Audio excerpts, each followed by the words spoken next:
Aix-la-Chapelle, August blank, 1804 blank. This morning on reading the Publicist newspaper, Josephine was rather disagreeably surprised at seeing, in the account of her journey, that someone had reported and printed her adieu to the wife of the mayor of Rheims, with whom she had lodged a while in that city. It often happens that one carelessly says something which lacks common sense without noticing it. But if one encounters the same phrase in print, then reflection makes one appreciate just what it amounts to. I own that there is no need of it to judge of this one. On leaving Reims, the empress gave the mayor's wife a medallion of malachite, and said as she embraced her, "'Tis the color of hope." The fact is that hope had not the least thing to do in this case. It was a mere piece of stupidity. I was there. I heard and I remarked it. But I took good care not to remember it this morning. Josephine was in despair, she was certain, and that in perfectly good faith that she had not said such a thing. It would have been cruel to contradict her. The private secretary proposed that she should deny using it in the journal. She thought of it for a moment, but whether she suddenly remembered it or was afraid of doing something which Bonaparte might disapprove, she contented herself with writing to him that she had not uttered this stupidity, that her first impulse had been to contradict it, but she had been unwilling to do anything without his orders. A courier was dispatched to Bologna. Aix-la-Chapelle, August 11th, 1804. Our life here is tiresome and monotonous, with the exception of a daily ride which we take in an open carriage through the environs of the city. The remainder of the day is precisely like yesterday. Picard's troop had come here and will remain as long as the Empress does. Every evening we go and yawn at the theater. Picard's repertory is unimaginably fatiguing in the long run. To be sure, it is clever and has some very good comic scenes, but the subjects are always selected from the lowest ranks of life. One never emerges from the stagecoach or the Rue Saint-Denis.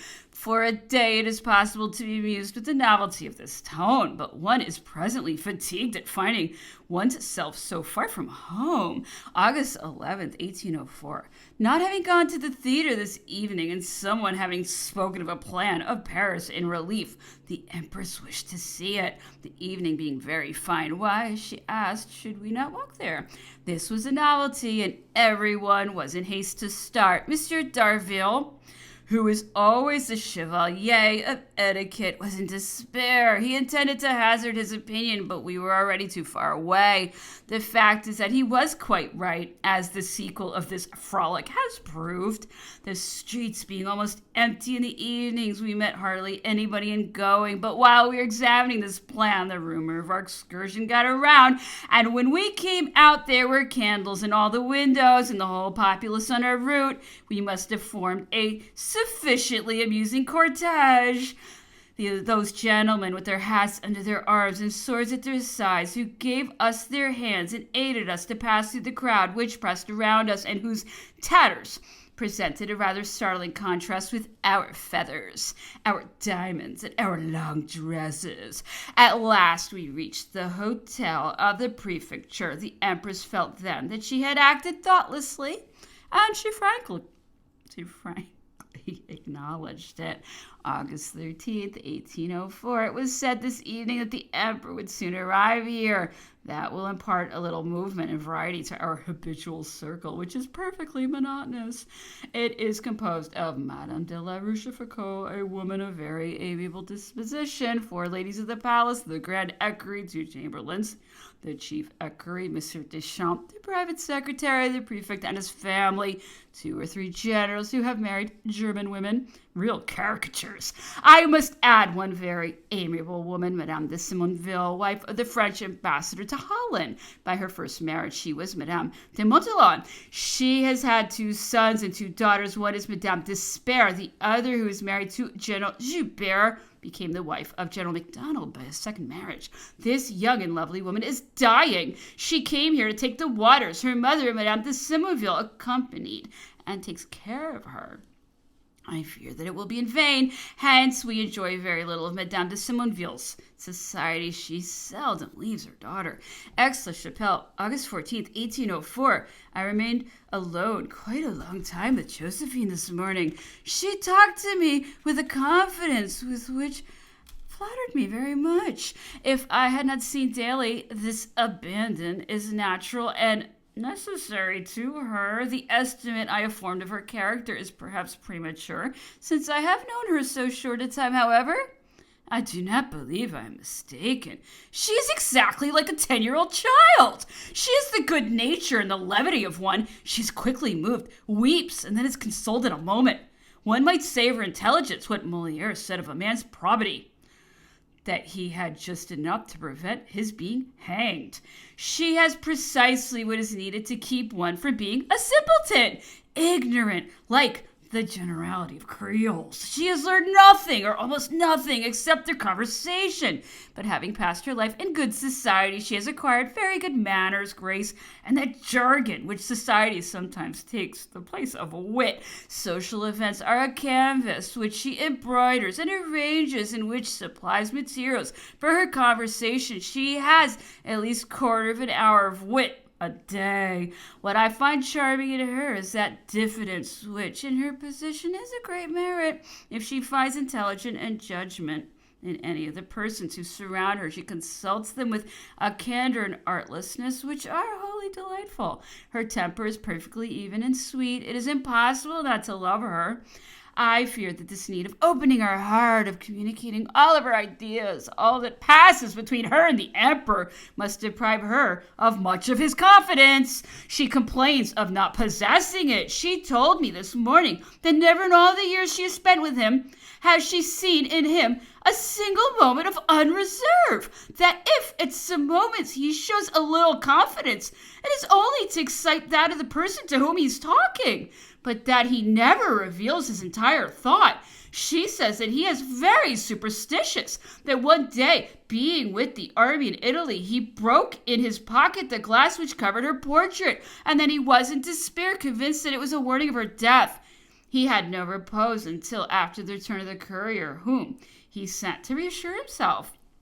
This conversation led Josephine to speak to me about this singular prediction which was made to her just as she was leaving Martinique.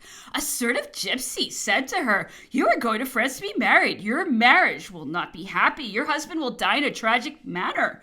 You will incur great dangers yourself at that period, but you will come out triumphantly from them. You are destined to the most glorious condition, and without being a queen, you will be more than a queen." She added that being very young then, she paid very little attention to this prediction, that she only remembered it at the time when Monsieur de Beauharnais was guillotined, that she spoke of it then to several ladies who, like herself, were imprisoned in the days of the terror, but that at present she saw it accompanied in every point. It was very singular chance which has brought about the coincidence between this prediction and her destiny. August 15th, this morning while driving, Josephine continued the conversation begun yesterday. I was alone with her in the carriage. She talked to me about Mr. de Talleyrand. She claims that he hates her, and without any motive but the injuries he has done her. Alas, it is too true that he who has offended never pardons. These words are written large in the history of the human heart. The offended person may forget it, but conscience never fails to remember. During Bonaparte's sojourn in Egypt, at a time when everyone regarded him as ruined, Monsieur de Talleyrand, who was always at the feet of power, had been in various circumstances very impolite to Madame Bonaparte one day. Especially, he was dining with her at the house of Barras. Madame Talleyrand was present. It is claimed that this woman, who was celebrated for her beauty, exercised at this time a great empire over Barras. Monsieur de Talleyrand placed near her, and Madame Bonaparte showed so much grace in the attentions with which he surrounded Madame Talleyrand, and so little politeness towards Madame Bonaparte, that the latter, who knew him to be the perfection of courtiers, concluded that General Bonaparte must be known to be dead for him to treat her so badly, because if he had thought he could ever return to France, he would have been afraid he might avenge the slights put upon his wife in his absence. This idea uniting with wounded self-love, made her leave the table in tears. Madame de Talleyrand, who has not forgotten this circumstance and who fears lest Josephine may one day have the power and the wish to revenge herself for it, did all that lay in his power during the last 3 months that elapsed before the creation of the empire to induce Napoleon to divorce her in order that he might marry Princess Wilhelmina of Baden. He urged with all possible skill the support he would gain in the courts of Russia and Bavaria, with whom he would become allied by this marriage, and the need of consolidating his empire by the hope of having children. The emperor wavered a little, but he finally resisted, and Josephine has no more anxiety on that account. Although she has not much intelligence, she is not lacking in a certain sort of cleverness. She has known how to profit by the superstitious weakness of the emperor, and she sometimes says to him, "They talk of thy star, but it is mine that influences thine. It was to me that a lofty destiny was predicted." This idea has probably contributed more than people think to the overthrow of Monsieur de Talleyrand, his schemes, and to tighten the bonds he wished to break. Josephine has just told me a rather piquant anecdote. Madame de Staël wrote to Count Louis de Narbonne not long since, as she was sending her letter by a man whom she believed trusty. She expressed her whole mind. She was particularly sprightly concerning persons who have accepted places at court since the creation of the empire.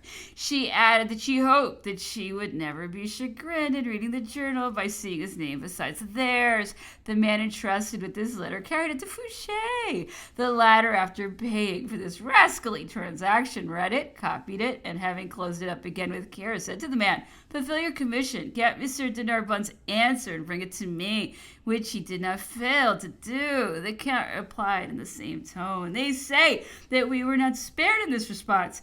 I forgive him with all my heart. I'm tempted to laugh at myself at the bizarre ensemble that we present.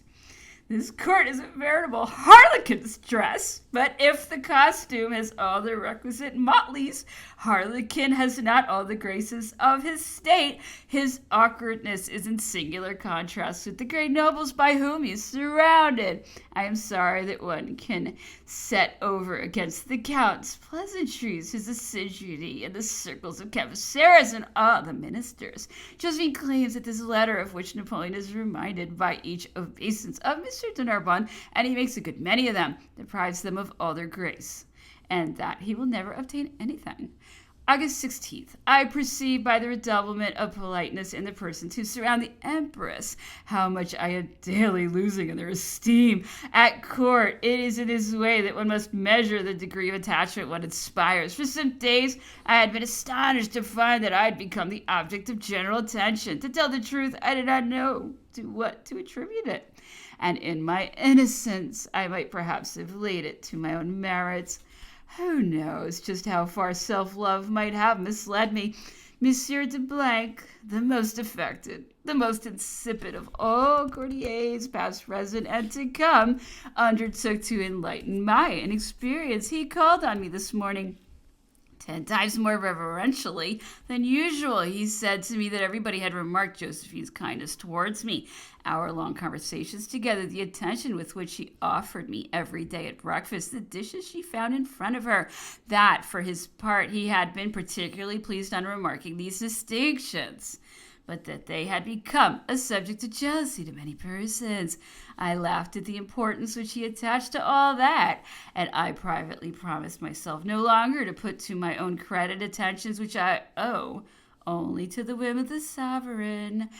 August 16th. Today we have had a grand ceremony in the church for the distribution of several decorations of the Legion of Honor. They had been sent to General Lourdes, who desired that Josephine should give them herself. The clergy came to receive her at the door of the church.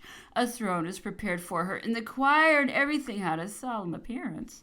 General Lourdes made a speech, but he is more brave than eloquent. He knows how to fight better than he knows how to speak in public.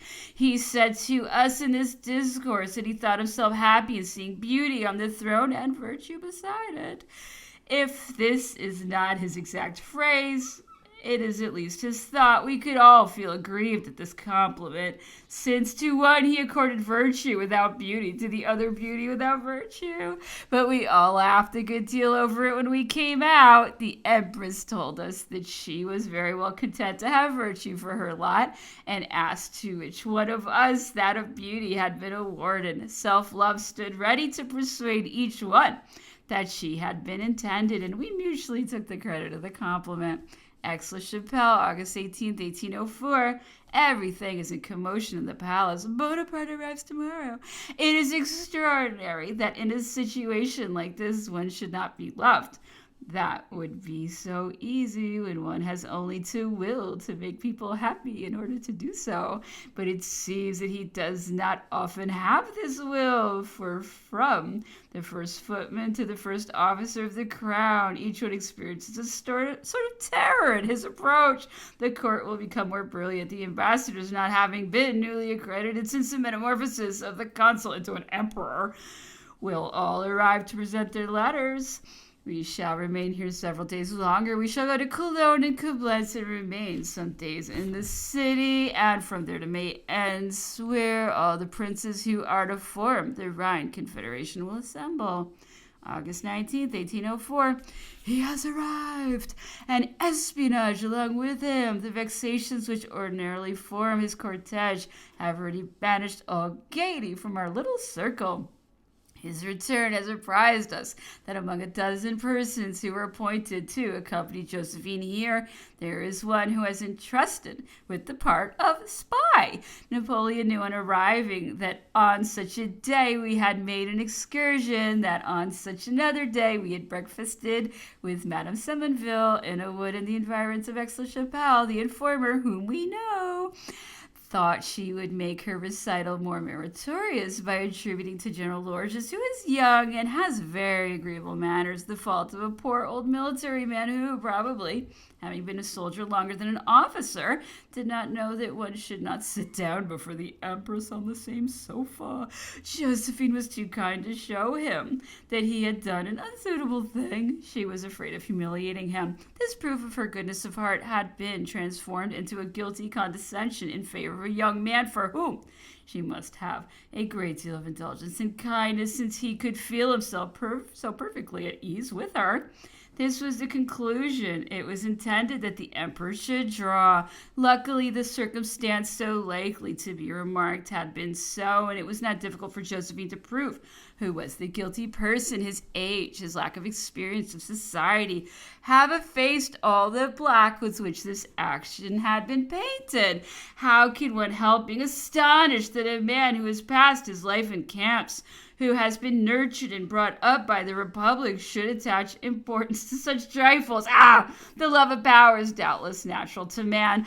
A child does for the plaything which he disputes with his comrade what sovereigns do, a more advanced age, for the provinces they wish to wrest from each other. But how far is it from that noble pride which wishes to dominate its equals to this code of etiquette which forms at present the dearest occupation of Napoleon?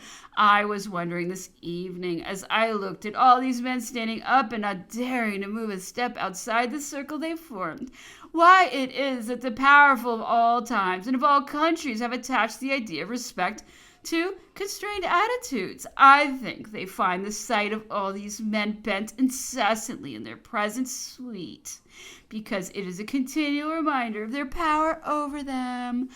August 20th, 1804. This morning Napoleon received all the constituted authorities of the city. They issued from this audience confounded, astonished to the last degree. "What a man!" said the mayor to me. "What a prodigy! What a universal genius! How is it that he knows this department so distant from the capital better than we do? Not a detail escapes him. He knows everything. He's acquainted with all the products of our industry." I smiled.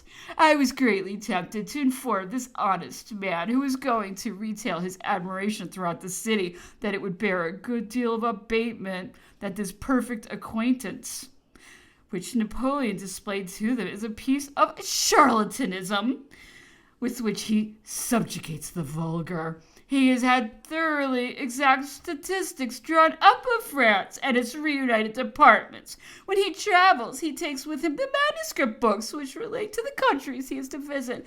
Then he learns by heart an hour before the audience, and he appears, talks about everything with the air of a man whose mind embraces all the vast country he governs, and leaves these good people wrapped in admiration.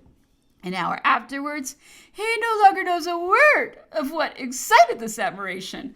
The prefect, Mr. Méchain, came to this audience with a certain assurance, rather common with him, not suspecting the ordeal he was about to undergo. Napoleon, who had just learned his lesson, asked him several questions to which he did not know how to answer. He was troubled, embarrassed. "Monsieur," said the emperor to him, "when a man does not know a department better than this, he is unworthy to administer it," and he removed him from office. Such was the result of today's audience.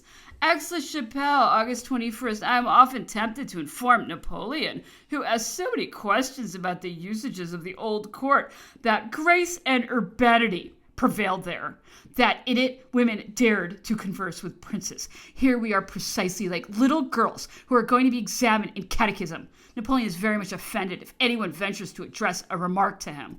Half lying down on a sofa, he alone supplies the conversation, for nobody replies to him except by "yes" or "no, sire," pronounced very timidly. He usually talks about the arts, such as music and painting. He frequently takes love for the subject of conversation, and God knows how he talks about it. It does not belong to a woman to judge a general. Hence, I shall not presume to speak of his military feats, but the spirit of the salon is our province, and concerning that, it is permissible to say that he has none at all. August 22nd, 1804. It must be that this need of adulating power is very general, since not even the priests are exempt from it. This morning we were shown what are called the grand relics.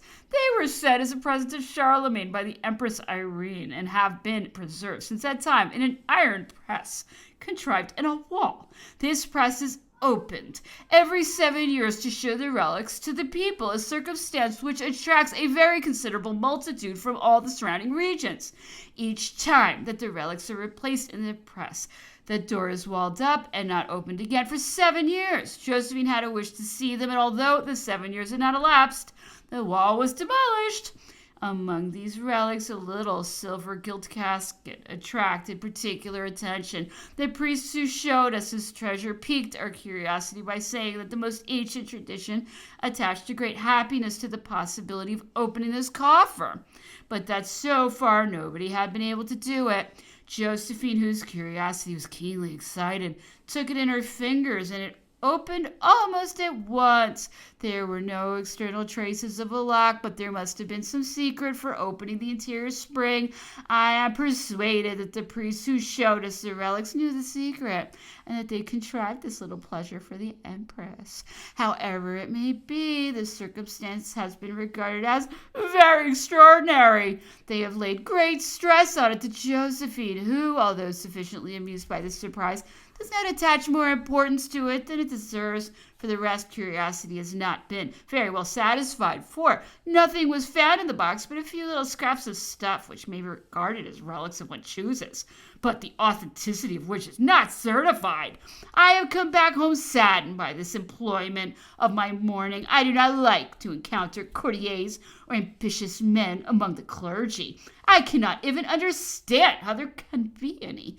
I find something so noble, so elevated in their prerogatives, that my imagination likes to disengage them from all our weaknesses, detached from all the passions which disturb and rule humanity, placed as intermediaries between man and the divinity. They are entrusted with the sweet employment of consoling the unfortunate, and of showing them athwart the storms of life a harbor where at last they will find repose. Can the world offer a dignity equal to this privilege which is reserved to them, of penetrating into the asylum of misfortune, of soothing there the anguish of the dying, and again surrounding him with hope of taking from death that which is most appalling in it, the dread of nothingness? No. A priest cannot barter these beautiful prerogatives for money, or what the world calls honors. August 23rd, 1804, on opening my journal, my eyes fastened on the pages I wrote yesterday. I could not help smiling as I compared what I said of the simplicity, the sanctity, the dignity, the priesthood with the conversation I heard this evening between Monsieur de Pratt, the Emperor's first chaplain, and a general. They both wore the same decoration, the Cross of Honor. I wondered how a man of God, the minister of peace, had merited the same recompense as a warrior charged with sending death to the enemies of his country. Their sovereigns ought to recall the lesson taught by Alexander on the distinction between recompenses. A man very adroitly darted some grains of millet through a needle in his presence. He ordered that a bushel of millet should be given him, wishing to proportion the recompense to the utility of the talent. This art of rewarding with discernment is not very common at present. We see Talma better paid than a general. He has more than 60,000 francs, both from the theater and from Bonaparte. I leave the comedian and return to Monsieur de Pratt. While listening to his brilliant philosophic conversation this evening, I was reminded of the piquant question once addressed to him by a very witty man who found himself in his company at a dinner of 25 persons, and who asked him, "Monseigneur, do you believe in God?" August 24th, the Emperor plays whist nearly every evening with Josephine and Madame La Rochefoucauld. The fourth person is chosen from persons who come to the drawing room. This evening it was the Duke de Ramenberg. Was to be the fourth. The Emperor found it rather stimulating to play with a blind man. I was about to sit down at the tiresome lotto table when the first chamberlain came to tell me that Napoleon had designated me for his whist. I replied that I had but one difficulty, which was that I had never learned the game. Monsieur de Remusat went to carry my response, to which the Emperor, who does not know what an impossibility is, said, "It is all the same." This was in order. I complied with it. Madame de la Rochefoucauld, whose place I occupied, gave me some advice, and besides, excepting the Duke de Ramberg, who has the memory of a blind man and who never forgets a single card named to him, I played pretty nearly as well as the Empress and the Emperor. The game was not long. The Duke de Ramberg usually has a man beside him who arranges his cards. His play is designated to him by means of a little board adapted to the table. By passing his hand over this board, he knows his cards by the pegs in relief, which are placed by the man whom he calls his marker. He plays very well, and even with astonishing quickness, if one thinks of all the labor required to make him know his cards. But not daring to have himself accompanied to the palace by his marker, who was a sort of valet de chambre, the man's place was taken by the Duchess d'Arenberg, and his play was very much retarded. Hence the Emperor, who likes to play quickly and whose curiosity was satisfied, left the table after the first rubber.